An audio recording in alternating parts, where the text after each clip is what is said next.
राजकिशोर चौधरी नाम हुआ मेरा। नमस्कार। और आपका? मेरा नाम चित्रंजन फौजी हुआ। और आप? इंजीनियर धीरज तिवारी बेतिया। तो बताइए कि क्या ये प्रशांत, आप लोग तो जन सुराज से ही है ना? नहीं, सारे लोग जन सुराज के नहीं है, यहाँ लोकल लोग बहुत ज़्यादा खड़े हैं।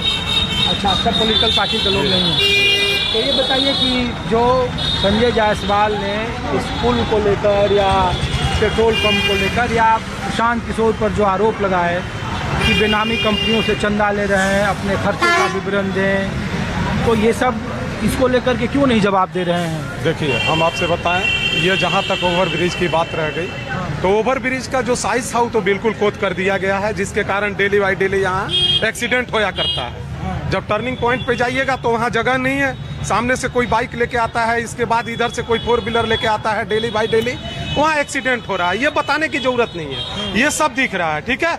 बाकी यहाँ से जब ओवर ब्रिज को निकाला गया तो मान लीजिए कि जिसका कोई अगर अमीर आदमी का अगर मकान पड़ा था, उसका मकान नहीं टूटा, और 200 से ज्यादा दलित बस्ती में तोड़ा गया, उन लोगों को वहां भी जाकर के आप देखिएगा, वहाँ इस रेलवे के उस पार में मतलब 100 से ऊपर दलित बस्ती का मकान तोड़ा गया।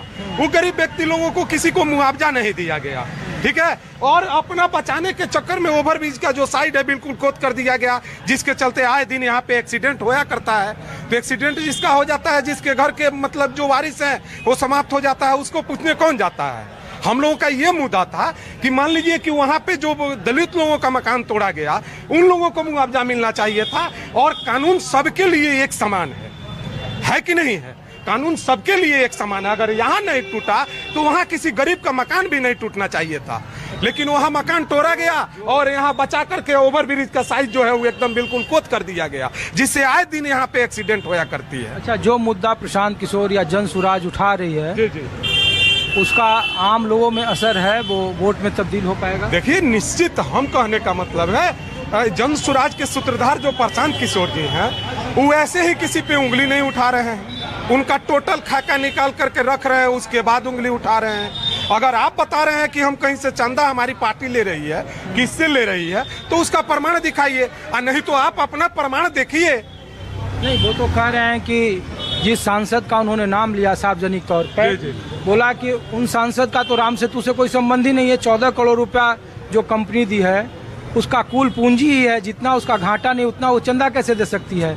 तो प्रशांत किशोर ये बताएं कि उनको चंदा कहाँ से मिल रहा है, कितना वो खर्च कर रहे हैं, सब बताएंगे। और तो ये जो सवाल पूछ रहे हैं संजय जायसवाल, बकायदा ये नोटिस निश्चित रूप से बताएंगे। वो तो बजाते नोटिस भी कर रहे हैं, नोटिस का जवाब भी उनको दिया जा रहा है। लेकिन इसका जो है, मान लीजिए कि सरकार के माध्यम से बना था और उस समय उस सरकार में मौजूद थे, तो इसका भी खाका उनको बताना पड़ेगा ना कि किस कारण से ओवर ब्रिज को छोड़ किया गया, किस कारण से दलित बस्ती के में जाकर के और दलित लोगों का घर तोड़ा गया, किस कारण से यहाँ तोड़फोड़ नहीं हुआ, ये भी तो उनको बताना चाहिए ना।